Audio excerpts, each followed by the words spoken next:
Donc, sans plus tarder, je cède la parole à Madame Dionne. Bon webinaire. Merci beaucoup, Madame Tremblay. Alors, bonjour à tous et à toutes. C'est vraiment un réel bonheur d'être avec vous ce midi. Donc, pour vous présenter un peu, là, justement, les travaux de la commission spéciale sur l'impact des écrans et des réseaux sociaux sur la santé et le développement des jeunes. J'en conviens, le titre, c'est quand même assez long. Alors, on avait l'habitude de l'appeler là, par son acronyme, là, la CFESJ. Alors, c'est ça, ce sera une présentation d'environ 30 minutes, puis ça me fera plaisir par la suite là, de pouvoir répondre à vos questions. D'abord, je vous ramène au tout début pour vous expliquer un peu ce que sont les commissions spéciales. Donc, il y a eu une réforme en 1984 à l'Assemblée nationale et depuis ce temps-là, il y a, je vous dirais, 8 commissions spéciales qui ont été créées. Donc, notre commission sur les écrans, c'est la 8e qui a été créée. Donc, il n'y en a pas beaucoup depuis 1984 pour une raison.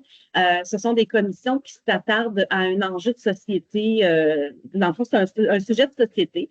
Ce sont des commissions qui sont bien entendu temporaires. Elles sont aussi souveraines et autonomes. Et comme vous avez pu le constater là, durant la dernière année, vous avez pu remarquer aussi que c'est non partisan. Donc, ce sont des commissions transpartisanes. Justement, qui examinent un sujet de société. Puis, tout de suite après le dépôt de leur rapport, ben, ce sont des commissions qui sont dissoutes.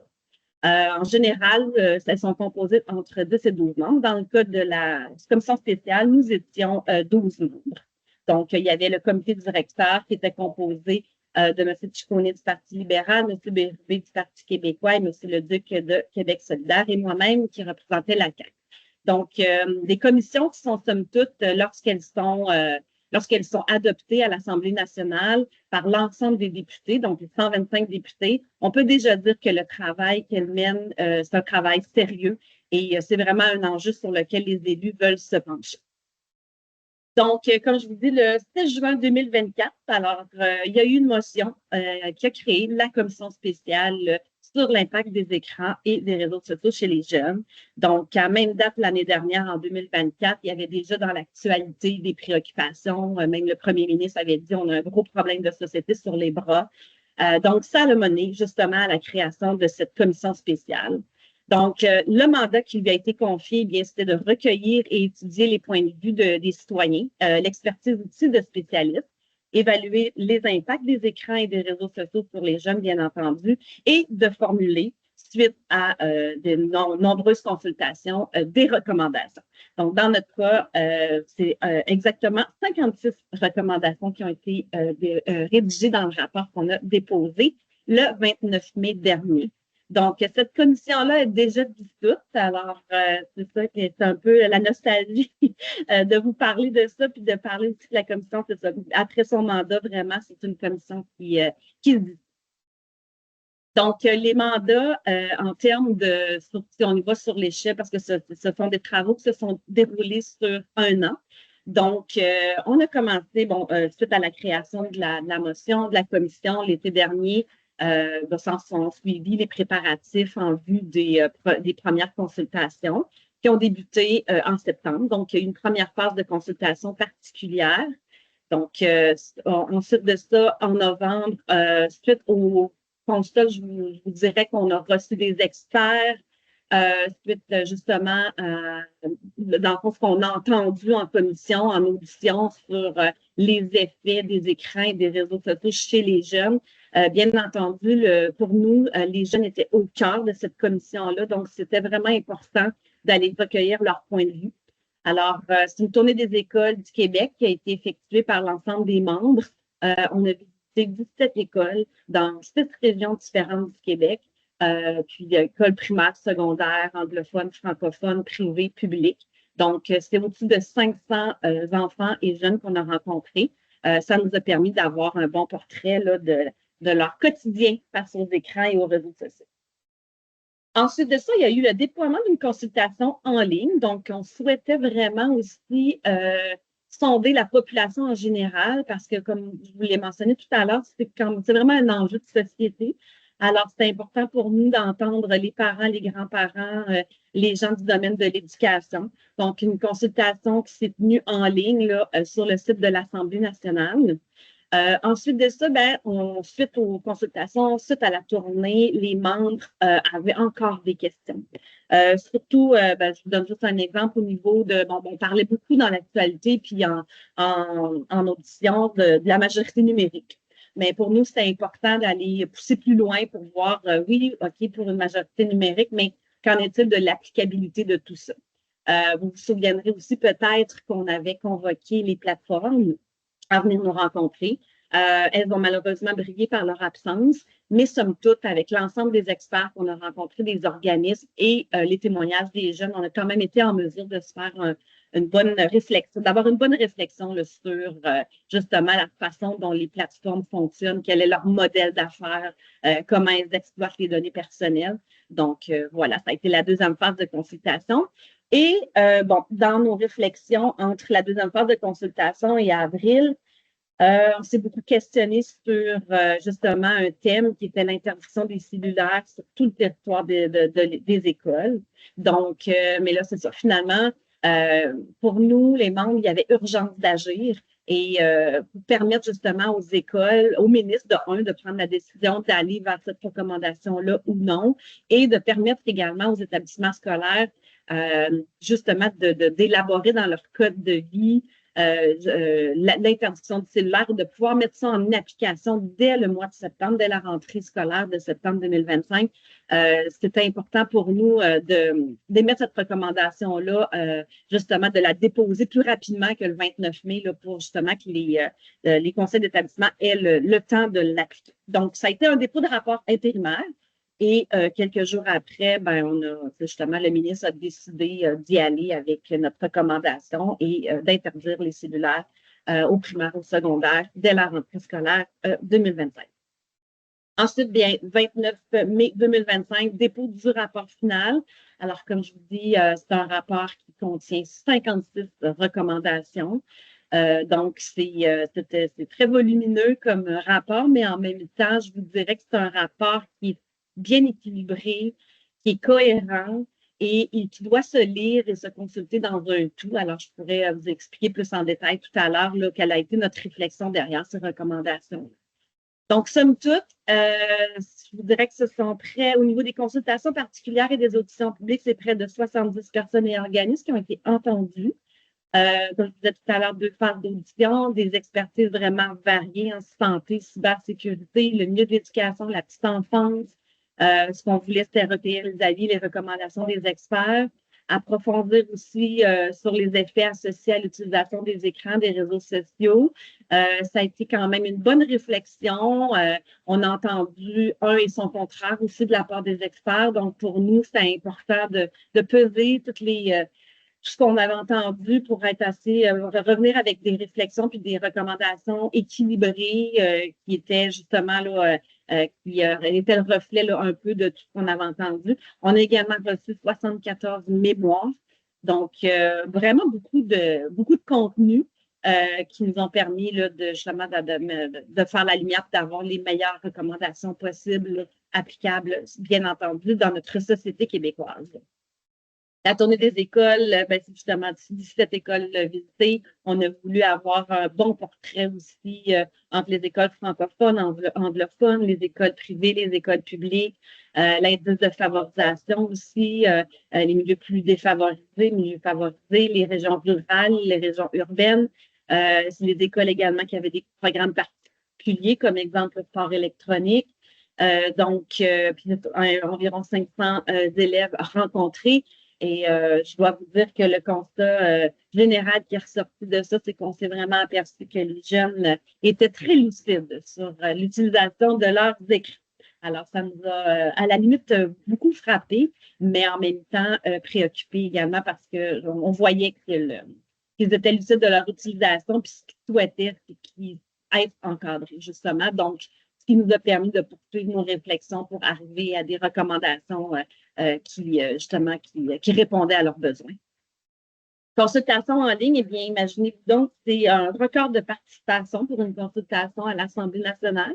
Alors, on voulait prendre le pouls des citoyens et des citoyennes, effectivement, donc des questions qui étaient très ciblées, Exemple, si on avait des enseignants, il y avait vraiment un questionnaire approprié pour les gens du domaine de l'éducation. Il y avait un questionnaire dédié pour les parents, un questionnaire dédié, et bien évidemment, pour les jeunes. Et belle nouvelle, 27 des répondants étaient âgés entre 14 et 24 ans, donc notre clientèle cible. Alors, on a été vraiment très heureux de ce résultat-là. Au-dessus de 2500 commentaires également de parents, de grands-parents. Dans le fond, une très grande majorité aussi qu'on s'est aperçu qui était en faveur de la majorité numérique. Donc, c'est ça, 7075 questionnaires complétés, ce qui marque un record là, pour une consultation en ligne menée par l'Assemblée nationale. Au niveau du rapport intérimaire, ben, comme je vous disais, ça a été déposé le 22 avril et la principale recommandation qui était à l'intérieur de ça, c'était l'interdiction de l'utilisation des appareils mobiles dans les établissements scolaires primaires et secondaires du Québec. Donc, force est de constater que cette recommandation a été prise très au sérieux par notre gouvernement. Donc, quelques jours plus tard, le ministre de l'Éducation, justement, annonçait qu'il allait suivre la recommandation. Donc, pour les membres, pour nous, c'était un signe très positif là, de la suite des choses.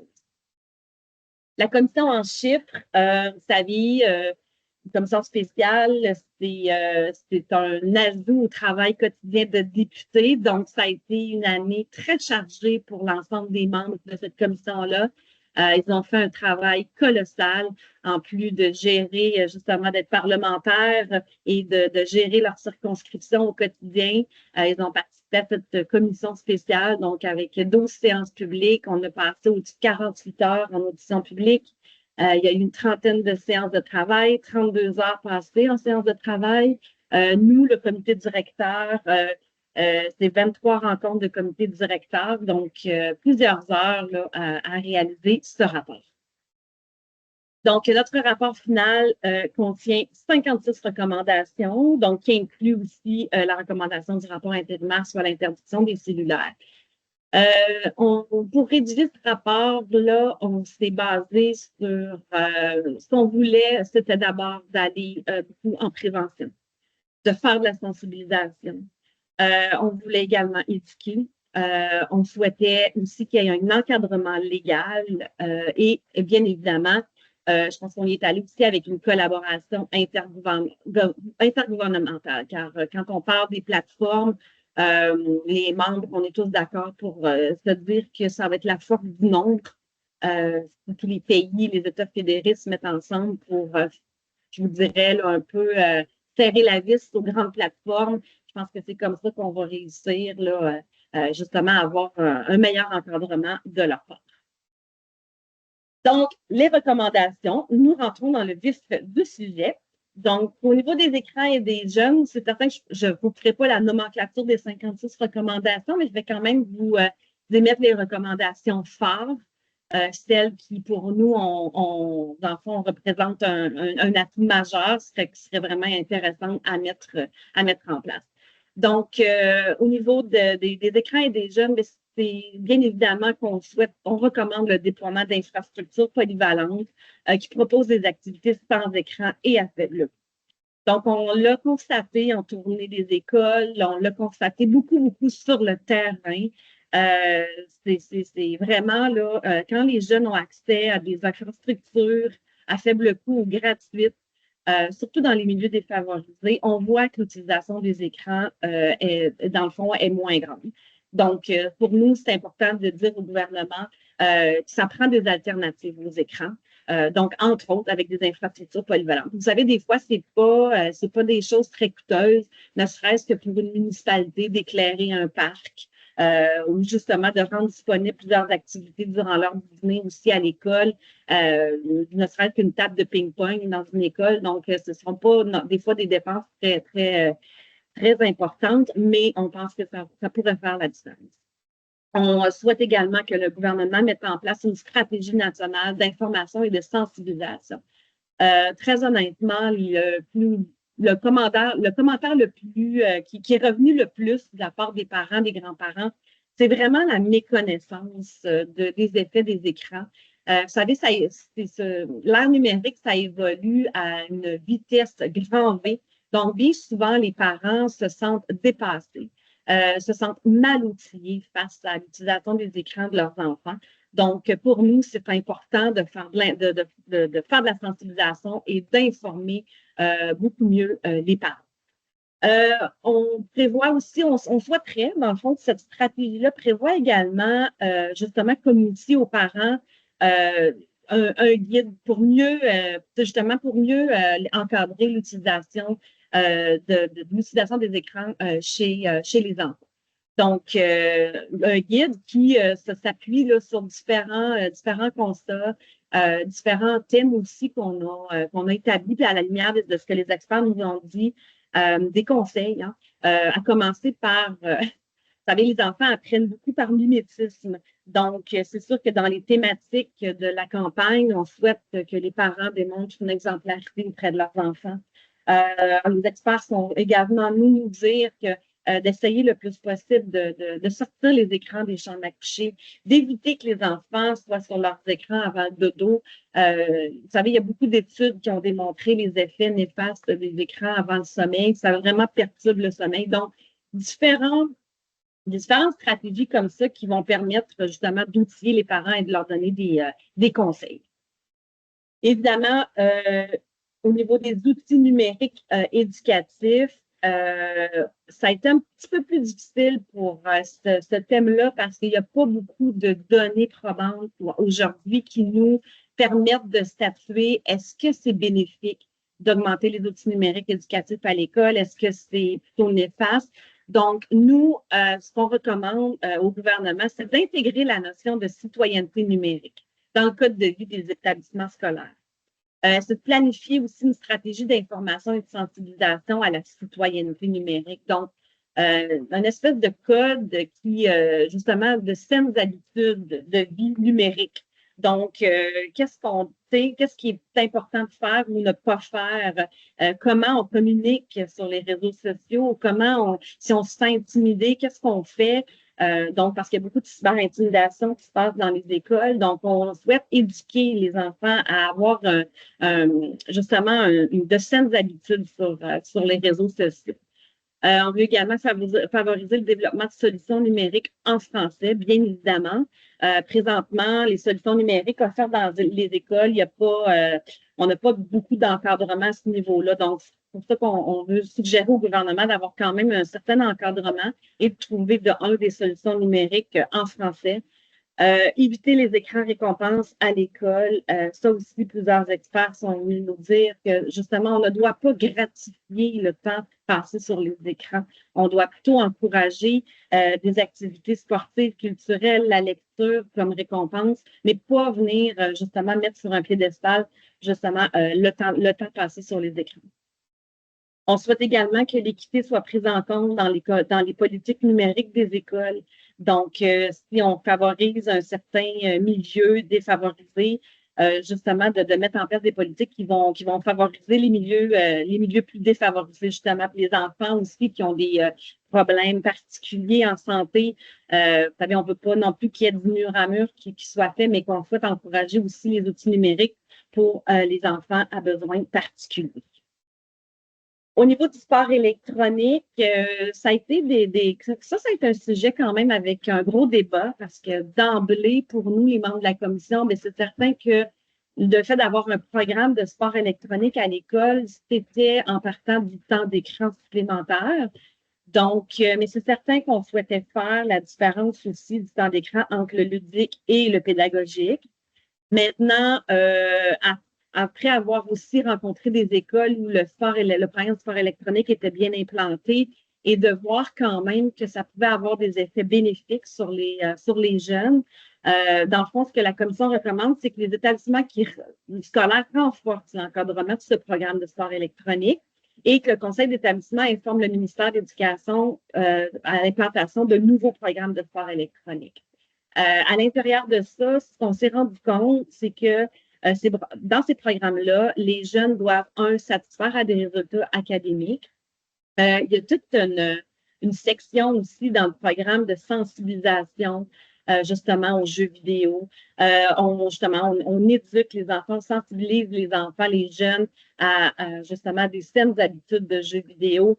Les enfants pratiquent aussi plus d'activités physiques que la moyenne des étudiants. Donc, c'est vraiment des mesures qui sont incluses dans le programme. Donc, pour nous, on se disait, ben, vous savez, le gaming, ça fait partie de notre jeunesse, ça fait partie de notre société aujourd'hui, mais si on peut quand même apprendre dès leur jeune âge à des jeunes d'être mieux encadrés à l'utilisation des jeux vidéo, les sensibiliser aussi aux effets néfastes des jeux vidéo, puis qu'ils développent une saine habitude, eh bien, c'est ça qu'on disait qu'on voulait y aller dans la sensibilisation, l'éducation au niveau de ce sport électronique, au niveau de ce programme-là à l'école. L'âge minimal d'inscription aux réseaux sociaux, eh bien, ça, c'est une recommandation qui a été beaucoup présente dans les médias lorsque le rapport a été déposé. C'est que le gouvernement, la recommandation qu'on fait, c'est que le gouvernement mette en place une majorité numérique interdisant l'accès aux réseaux sociaux avant l'âge de 14 ans sans le consentement d'un tuteur légal. Bon, pourquoi 14 ans? Vous savez, on a eu plusieurs experts qui sont venus nous dire, il y en a qui nous disaient 18 ans, d'autres experts nous disaient, ben, on recommande pas d'avoir une majorité numérique parce que ça peut être un faux sentiment de sécurité. L'Australie a fait des travaux dernièrement, justement, pour un projet de loi pour interdire à l'âge de 16 ans. La France, c'est 15 ans. Nous, on s'est beaucoup penché sur les recommandations, par exemple, du barreau du Québec. Vous savez, l'âge légal pour consentir au Québec, c'est 14 ans. Donc, à 14 ans, les jeunes peuvent passer un permis pour conduire un scooter, peuvent décider d'aller travailler sans le consentement des parents, peuvent décider de prendre un rendez-vous chez le médecin aussi sans le consentement. Donc, on se disait qu'à 14 ans, c'était au niveau de l'encadrement légal au Québec, c'était le gros bon sens, on disait. On souhaite aussi que le gouvernement mette des travaux d'analyse avant toute imposition de mécanismes de vérification de l'âge parce que effectivement, la majorité numérique à 14 ans, ça demeure un enjeu d'applicabilité. Alors, en même temps, ce qu'on souhaite, c'est qu'en mettant une majorité numérique, en imposant une majorité numérique, c'est sûr qu'on se fie aussi aux parents, parce que, en fond, en tournée d'école, ce que les enfants nous ont dit, c'est que la majorité avait menti sur leur âge pour se créer un faux compte. Donc, pour nous, c'est important. Ça lance un message aussi aux parents de dire, écoutez, là, je pense qu'avant 14 ans, c'est pas approprié que vos jeunes soient sur les réseaux sociaux. Maintenant, pour ce qui est du mécanisme de vérification de l'âge, je pense qu'il y a des travaux d'analyse à faire avant toute chose. Vous savez, présentement, au niveau des vérifications de l'âge, c'est que il y a la vérification de ce que c'est vous qui entrez votre âge. Donc, c'est vraiment une vérification qui est faite selon ce que vous entrez pour vous créer un compte. Il y a aussi des mécanismes de vérification qui vont vous demander des informations supplémentaires ou qui vont se baser sur vos comportements de navigation sur le web et puis ça vient un peu statuer sur votre âge. Ben ça, pour nous, la commission, c'est important aussi de préserver la vie privée puis de préserver les données personnelles des jeunes. C'est-à-dire les grandes plateformes, leur modèle d'affaires, c'est pas compliqué, c'est collecter vos données puis les exploiter ensuite. Donc, il y a vraiment un travail d'analyse à faire au niveau de mécanismes de vérification d'âge pour justement ne pas ça sert justement à des grandes plateformes pour venir collecter vos informations. Vous savez, c'est facile quand on rentre dans la SAC, aller acheter une bouteille de vin, ben un jeune peut présenter sa carte d'identité, puis justement, il n'y a pas de collecte de données, mais le monde virtuel, c'est tout autre. Alors, finalement, aussi, on recommande que le gouvernement entame des travaux au sein des instances intergouvernementales et multilatérales afin d'inciter une réglementation des plateformes. Donc, comme je vous disais tout à l'heure, je pense qu'il va falloir avoir une concertation internationale pour forcer les plateformes à justement se conformer, puis justement mettre des incitatifs ou mettre des recommandations aussi. Comme exemple, si on impose une majorité numérique, que ce soit clair sur les plateformes, que c'est indiqué quelque part que c'est 14 ans.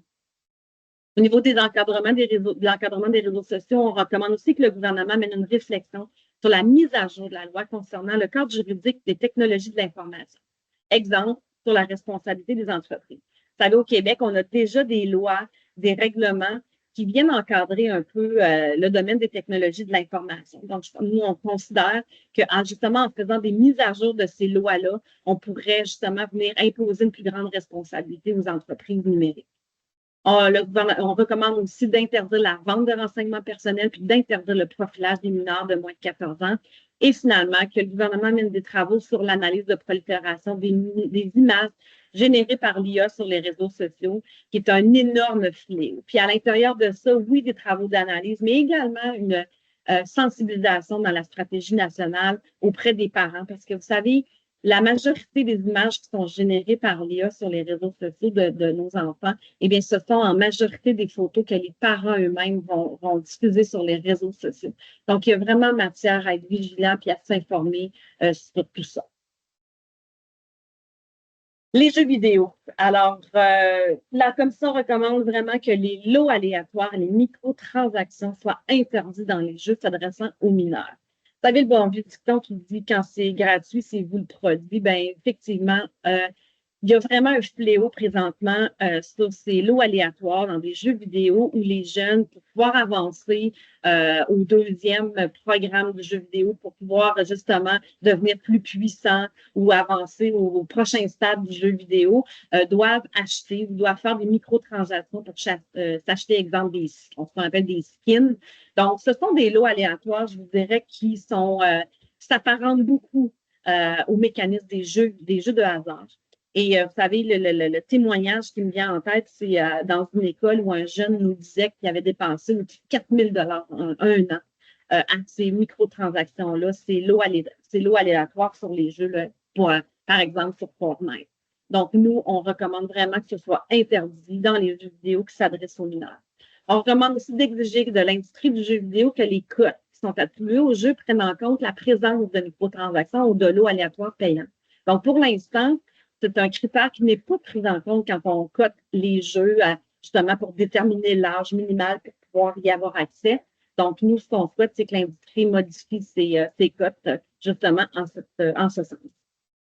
On propose aussi d'intégrer le développement éthique dans les programmes de formation des développeurs de jeux vidéo. Vous savez, le jeu vidéo au Québec, c'est une industrie très prospère, puis on a vraiment, c'est une belle industrie au Québec, mais je pense que de développer, justement, de forcer l'industrie à développer l'éthique lorsqu'ils vont faire de la programmation de formation au niveau de la formation de leurs développeurs de jeux vidéo pour justement que ce soit des jeux vidéo qui respectent les données privées, puis qui respectent aussi, justement, qui encouragent les saines habitudes là, chez les jeunes.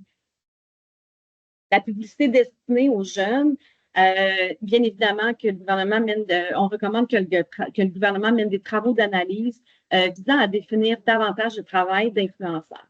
Vous savez, au Québec, on est précurseur en matière de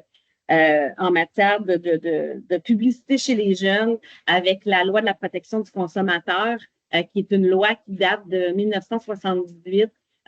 Cette loi a été vraiment bien faite de sorte qu'elle puisse vieillir dans le temps.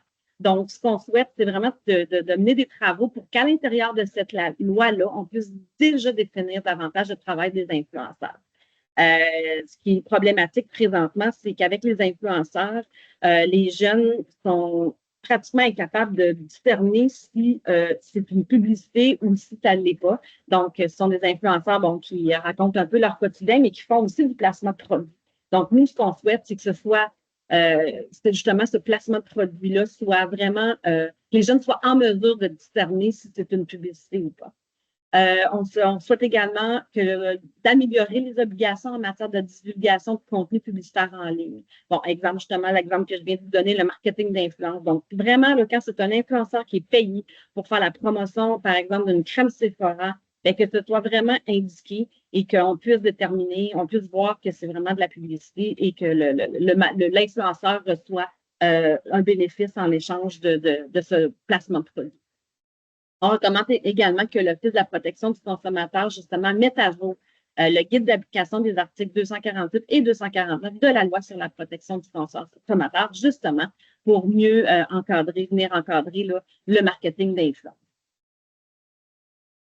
L'accès des mineurs à la pornographie, eh bien, justement, la semaine dernière, j'ai été en discussion avec la sénatrice indépendante du Québec, Mme Julie Ménil-Deschênes, qui avait déposé à l'automne dernier un projet de loi S210 pour justement forcer les plateformes à contenu pornographique à imposer des mécanismes de vérification d'âge. Donc, Mme Ville-Deschênes, qui était très heureuse de me partager que depuis les élections et le retour des travaux parlementaires, a redéposé son projet de loi qui s'appelle maintenant le S209.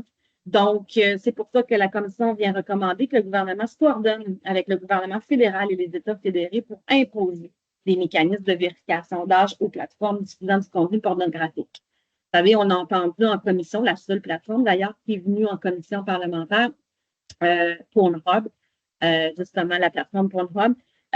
Puis c'est insensé comment les plateformes et les fournisseurs d'applications se renvoient la balle sur qui devrait imposer des mécanismes de vérification d'âge. Donc, nous, là, ce qu'on souhaite, c'est vraiment se coordonner avec le gouvernement fédéral pour qu'on puisse imposer ces mécanismes-là aux plateformes qui diffusent du contenu. La Commission recommande également que le gouvernement valorise l'éducation à la sexualité offerte dans les écoles en incluant des notions sur la pornographie, le consentement, les stéréotypes sexuels et les impacts psychologiques liés à l'exposition précoce à ce type de contenu. Alors, présentement, le phénomène, c'est ça, c'est qu'on a de plus en plus de jeunes en bas âge qui ont accès à du contenu pornographique qui n'est pas approprié pour leur âge. Donc, les experts nous ont vraiment dit que ça a des effets sur leur perception de la sexualité. Il y a aussi tous les phénomènes sur les réseaux sociaux, le masculinisme qui est en montée. Donc, vraiment, là, je pense qu'on prône vraiment l'éducation à la sexualité, puis on pense que ça pourrait s'appliquer dans les écoles. Alors, ça fait le tour de ma présentation. Je ne sais pas si j'ai dépassé mon temps ou je suis pile dedans, mais bref, je suis maintenant disponible pour vos questions. Super, merci beaucoup, Madame Dionne. Vous êtes pile dans les temps, donc c'est parfait comme ça.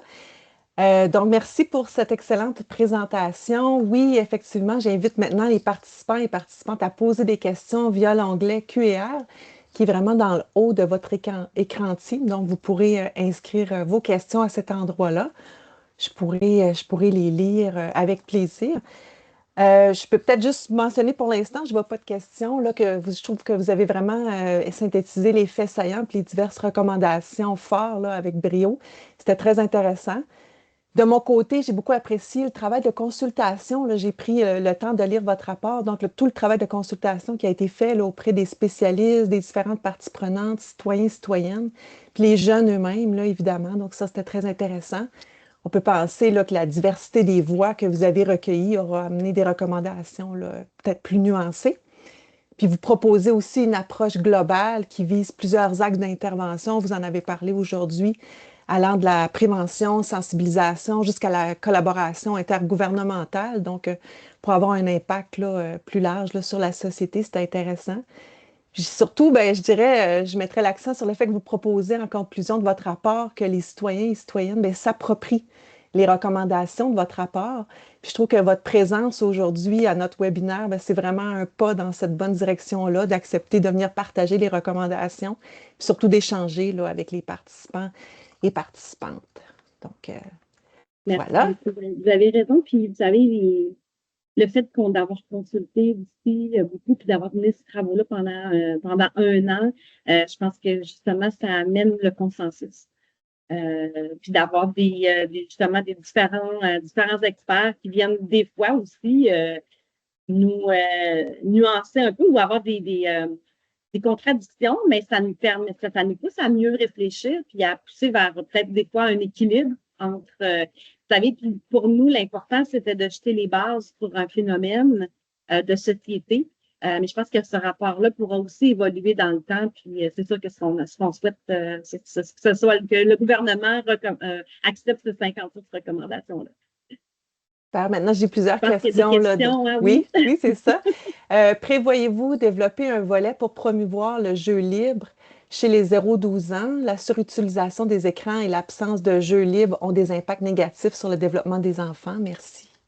Donc, ben, déjà, avec l'interdiction des cellulaires à l'école, je vais vous dire, on va faire un grand pas en avant. Quand on a visité les écoles où le cellulaire était déjà interdit, ben, c'est justement, les écoles avaient aménagé des activités sans écran, des alternatives sans écran.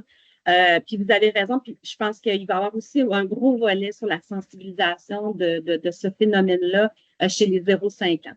Vous savez, chez les tout petits, les experts sont vraiment drastiques, là, sont clairs. Là, entre 0-2 ans, là, on évite ou on limite.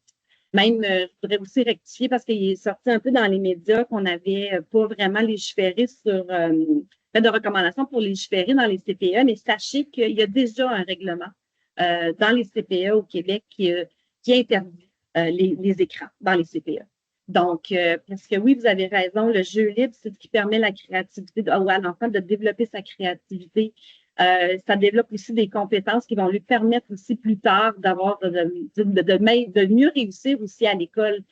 Donc, c'est très important. C'est important pour les jeunes qui sachent que s'ennuyer, ça fait partie de la vie, puis il faut permettre de s'ennuyer des fois, justement, pour pouvoir développer notre créativité puis différents comportements là, qui vont nous être utiles plus tard. Super, merci beaucoup. Maintenant, une autre Caroline, question. Oui? excuse-moi, juste Oui. pour les questions, là, est-ce qu'on va lire celles qui sont en bas, le plus bas en premier En pour premier, OK. remonter? Sinon, on va Parfait. perdre le Donc, fil. Ouais. OK, je m'étais mis un petit pouce sur celle qui était Ah, faite, OK. mais Ah, on peut ben, y aller excuse. comme ça aussi. Il n'y a pas de problème. Donc, je vais commencer par là-bas. Quels sont les éléments découlant de la consultation qui ont le plus soutenu l'interdiction du cellulaire à l'école? Et la littérature souligne des effets positifs des réseaux sociaux sur la socialisation des jeunes. Quel est le plus-value de l'interdiction vis-à-vis des règles d'utilisation des cellulaires à l'école? Sans oublier que le cellulaire est d'abord un outil de communication entre les jeunes et leurs parents. C'est un très bon point. Puis effectivement, faut pas démoniser non plus les réseaux sociaux. Les réseaux sociaux, effectivement, sont un moyen pour les jeunes de communiquer entre eux, pour justement peut-être les jeunes qui ont plus de difficultés à socialiser, c'est un bon moyen pour eux également. Mais vous savez, le rôle de l'école, c'est d'éduquer, de qualifier et de socialiser. Et je vais vous dire, là, après 17 écoles visitées, lorsqu'on est sorti puis le constat qu'on a fait, là, c'est qu'il n'y en avait plus de socialisation. On a vraiment on était vraiment préoccupés là, par ce qui se passait dans les écoles. Dans le fond, les jeunes sont tous sur leur cellulaire. Puis, ce qui est venu aussi je vous dirais, là, positionner encore plus notre décision, c'est que les écoles qu'on a visitées, où le cellulaire était déjà interdit, les jeunes, là, à 100% nous disaient qu'ils ne reviendraient pas en arrière. Donc, puis, tu sais, vous savez, ils sont très lucides, les jeunes. Hein? Puis quand on leur posait la question, on a vraiment parlé avec un ouvert, je ne vais pas expliquer le mécanisme de l'intervention, mais c'était vraiment des focus group dans les écoles, à petits groupes. On avait des outils pour les faire parler. C'était vraiment un groupe fermé où on avait un animateur qui a gagné leur confiance parce qu'on voulait qu'ils nous parlent en toute sincérité. Puis je pense qu'on peut dire mission accomplie. Puis vous savez, les jeunes, quand on leur posait la question, est-ce que vous préférez être sur votre cellulaire ou faire des activités physiques avec vos amis, vos parents? Bien, 100% des jeunes nous répondaient qu'ils préféraient les activités avec les amis. Donc, il faut équilibrer les choses. Je pense qu'à l'école, c'est important parce que c'est un outil de distraction épouvantable. Ça aussi, les experts sont venus nous le dire. Donc, pour nous, on a jugé, puis à la lumière de ce qu'on a entendu comme témoignage, puis des écoles aussi qu'on a pu comparer, où l'interdiction était déjà en place versus où l'interdiction ne l'était pas.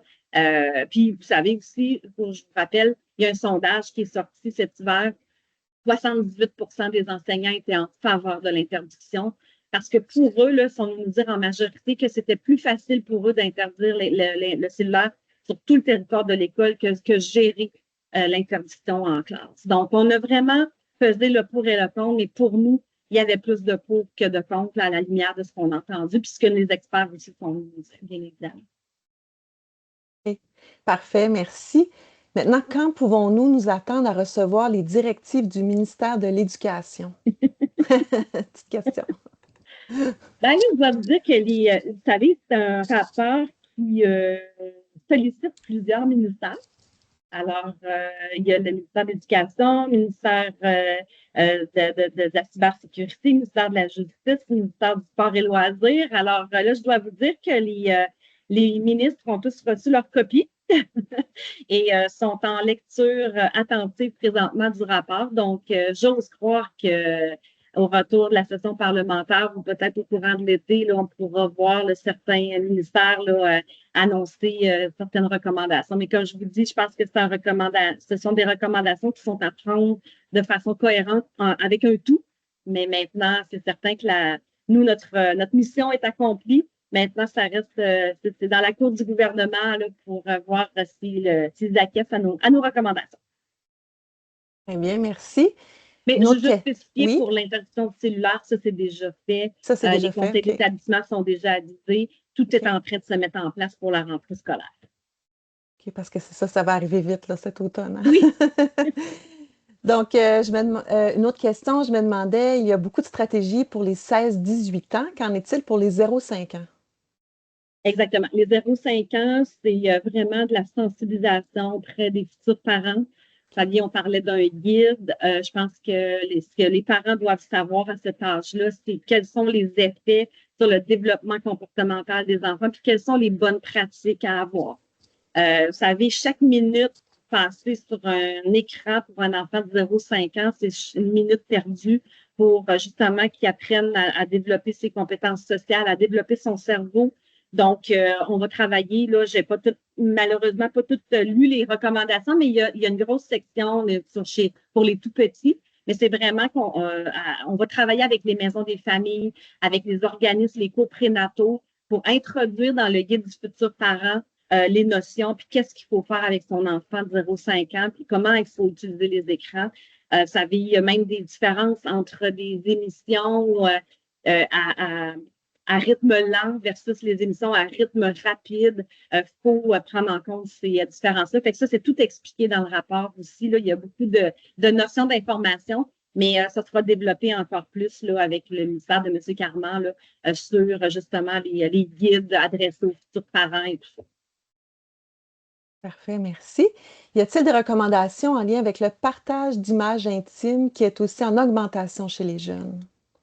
Oui, bien ça, M. Simon Jolin Barrette, notre ministre de la Justice, a déjà mis en place là, son projet de loi là, que si une personne maintenant est victime de partage d'images explicites, elle peut déjà dénoncer et tout de suite, là, les images, on a l'obligation de les retirer.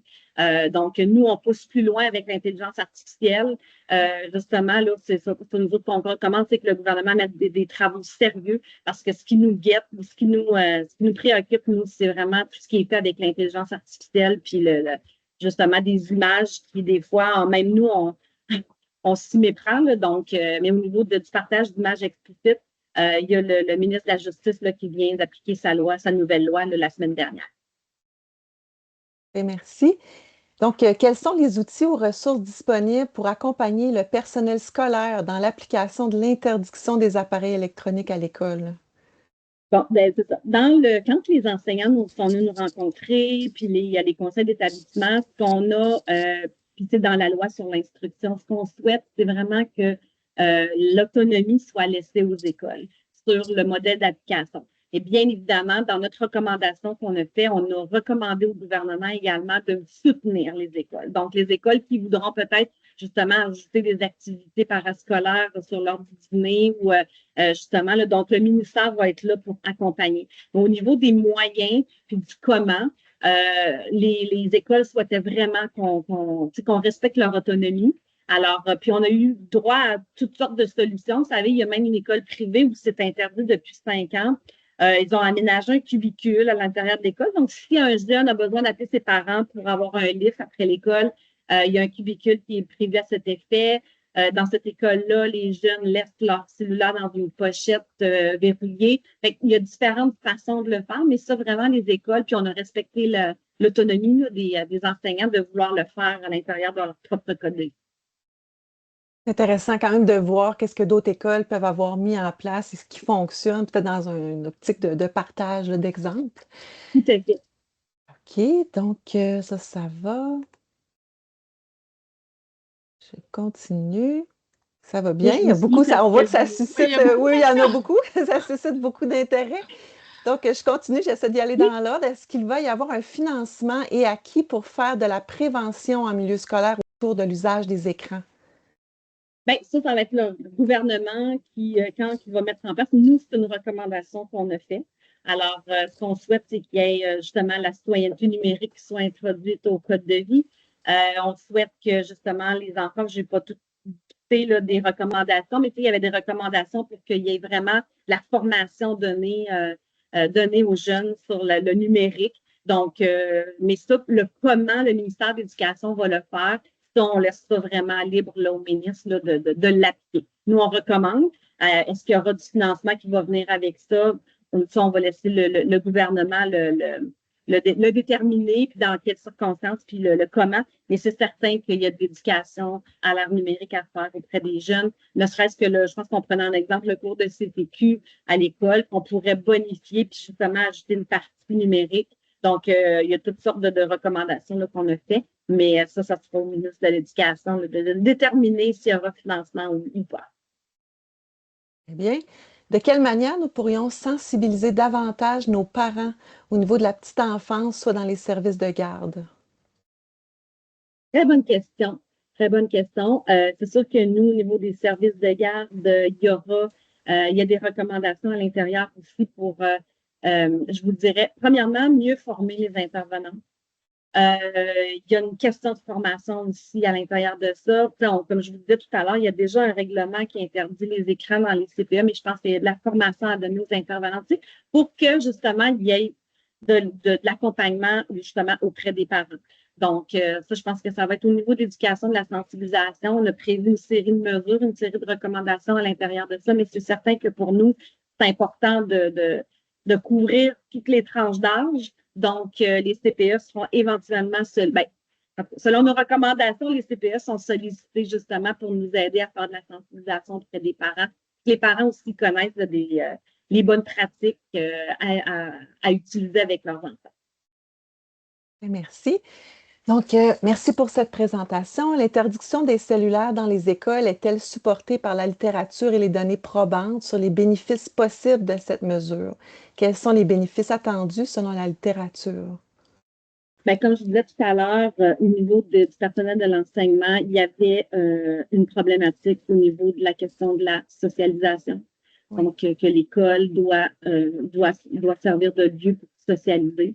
Oui, il y a eu des experts qui sont venus nous, il y a eu certaines études menées, je pense que c'est Victoria Conrad, une des expertes qui est venue nous voir justement pour nous parler des effets de juste d'avoir en sa possession un téléphone cellulaire. Donc, puis on le voit aussi, il y avait justement un article dans la Tribune ce matin, c'est drôle, hein, que ce soit aujourd'hui, là, des écoles à Calgary qui parlent de tous les effets positifs justement de l'interdiction du cellulaire. On s'est basé aussi beaucoup sur les témoignages et les visites qu'on a fait dans les écoles où c'est déjà interdit. Mais je vais vous dire, là, même les comités de parents, la Fédération des comités de parents, les centres de services scolaires, je vais dire l'interdiction des cellulaires, ça a fait pas mal majorité, l'unanimité. En termes de même les enseignants, là, comme je disais, là, juste la gestion de juste l'interdiction en classe, là, c'est très difficile. Donc, il y a beaucoup de bénéfices. Puis, vous savez, là, je ne vous ai pas parlé de sédentarité, je ne vous ai pas parlé on parlait de jeux libres tantôt, mais c'est important aussi que nous, dans le fond, la mission qu'on avait, là, c'était de mieux encadrer le temps d'écran. Et où on pouvait intervenir rapidement, puis de façon, justement, de façon à ce que ce soit facilement applicable, ben, c'est à l'école aussi. Parce que je ne sais pas si certains d'entre vous ont vu la série Adolescence sur Netflix, mais la problématique est beaucoup là aussi. On ne sait pas ce que font nos enfants quand ils sont sur les cellulaires. On ne sait pas. Le contenu qui est visionné également, puis les jeunes enfants nous en ont parlé aussi pour nous dire à quel point il y avait accès à du contenu qui n'était pas approprié pour leur âge. Donc, s'il y a un lieu dans les institutions publiques où on peut quand même avoir un certain contrôle sur le temps qu'ils passent sur les écrans, puis le contenu qu'ils regardent. Puis comme je vous dis, je reviens là-dessus, la grande lucidité des jeunes, ils souhaitent être encadrés. Ils nous l'ont dit, ils souhaitent être encadrés. Puis il y a un jeune qui nous a dit, ben moi, à 10 ans, mon père, il m'a donné un cellulaire, mais c'est mon père, l'adulte, c'est pas moi. Tu sais, s'il y a des effets néfastes, tu sais, donc, puis c'est j'ai trouvé ça beau aussi, le fait qu'ils manifestent quand le ministre a décidé d'aller de l'avant, mais pour moi, ça prouve en même temps aussi qu'il y a une problématique de dépendance. Alors, ce qu'on souhaite, c'est de mieux soutenir, mieux éduquer, puis c'est pour la santé de nos enfants. Fait que je pense que dans tout ce qu'on a entendu comme témoignage auprès des experts, là, puis vous parcourez le rapport, là, on fait état de plusieurs études, là, je ne les ai pas tous toutes en tête, là, mais au niveau de la distraction, au niveau du taux d'anxiété, il y a beaucoup, beaucoup d'effets. Donc, pour nous, la mission, c'était de diminuer le temps d'écran. Donc, là où on pouvait intervenir, c'était vraiment à l'école. Continue. Bonjour. Considérant que le souhait d'offrir des alternatives aux écrans dans les écoles ou dans les autres milieux de vie des jeunes, comment soutenir les milieux plus défavorisés à offrir des infrastructures et des activités sans écran aux jeunes? Bien, justement, en passant par les milieux communautaires, justement, puis dans nos recommandations, on le dit, on veut qu'il y ait une étude différenciée, de fait, dans le sens où on souhaite vraiment aller chercher la clientèle des milieux défavorisés. Donc, c'est écrit noir sur blanc dans nos recommandations, mais ça va beaucoup, beaucoup passer par nos organismes communautaires. Puis nos organismes communautaires, il y en a beaucoup qui sont venus en commission, en audition. Ils sont prêts. Il y a beaucoup d'organismes aussi qui ont déjà en place là, des programmes. Ça, c'est vraiment intéressant tout ce qui se fait. Puis je pense que le rôle du gouvernement là-dedans, ça va être de justement mettre leur mission en lumière pour vraiment informer les parents aussi de ces différents services offerts-là. Mais en milieu défavorisé, c'est ça. Il y a vraiment une question de collectivité, de passer par les maisons des familles, mais aussi quand on voudra, au niveau des écoles, là, ça va être d'appliquer cette mesure différenciée-là pour justement aller mieux accompagner les milieux défavorisés. On le dit vraiment, on l'écrit vraiment dans notre rapport. Okay.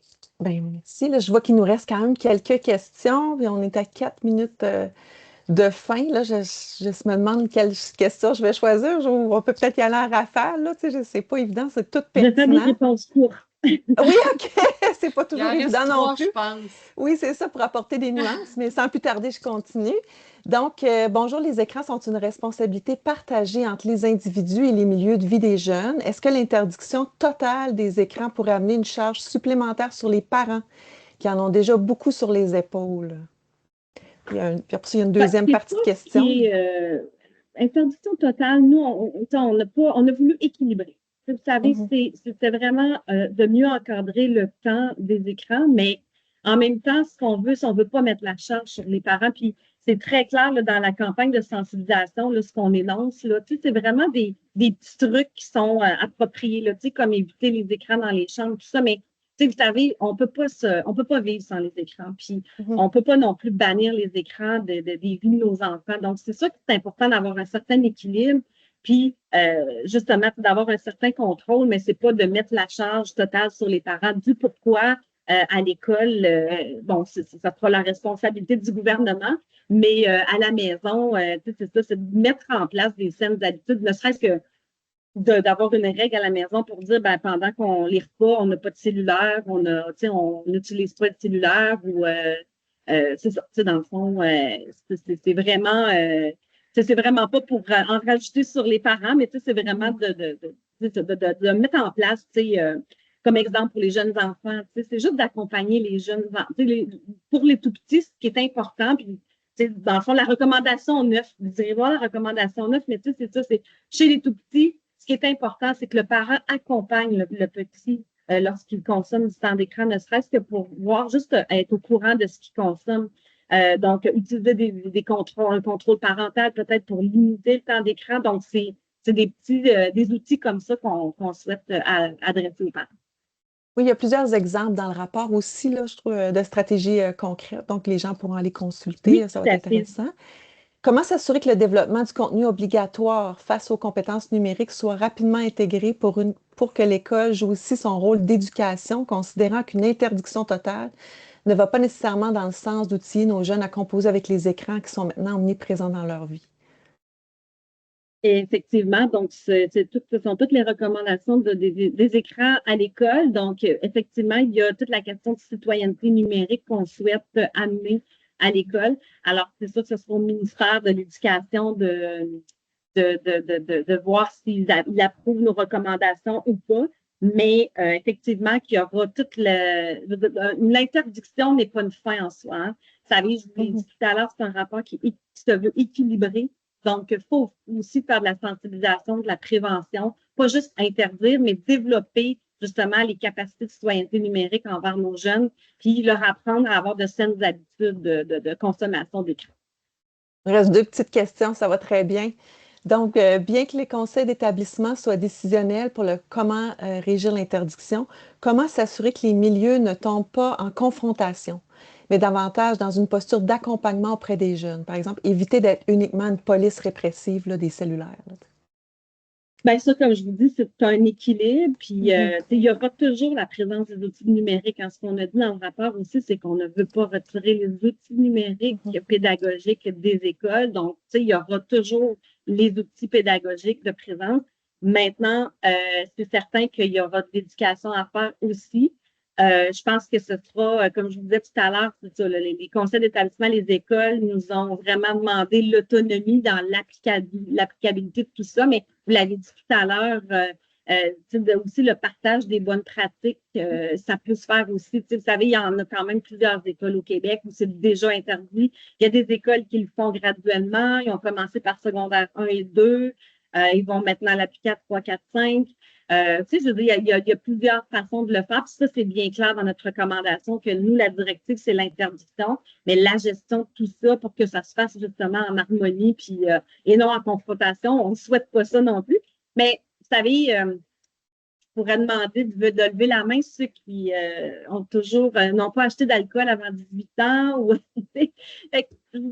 il y aura toujours, je veux dire, les lois sont là, mais sont souvent contournées aussi. Puis, l'idée, c'est pas de jouer à la police, là. C'est vraiment, on interdit le cellulaire. Maintenant, si 80% des jeunes le font, ben tant mieux, on aura tout gagné. Mais, je m'attends vraiment pas à ce que ce soit parfait. Et puis, une petite dernière. Donc, s'il vous plaît, planifiez aussi d'intégrer des actions au service de garde scolaire. Préscolaire à 6e année, pas seulement aux heures scolaires, car l'usage des écrans dans le cadre des journées pédagogiques du primaire ou lors des midis, films à cafétéria au lieu de discuter ou des fins de journée d'ordi de loisirs est vraiment surprenant. Vous avez entièrement raison, puis d'où l'interdiction des écrans au primaire, à des fins uniquement pédagogiques, on le répète, puis on l'a mis dans nos recommandations, interdire les écrans récompenses.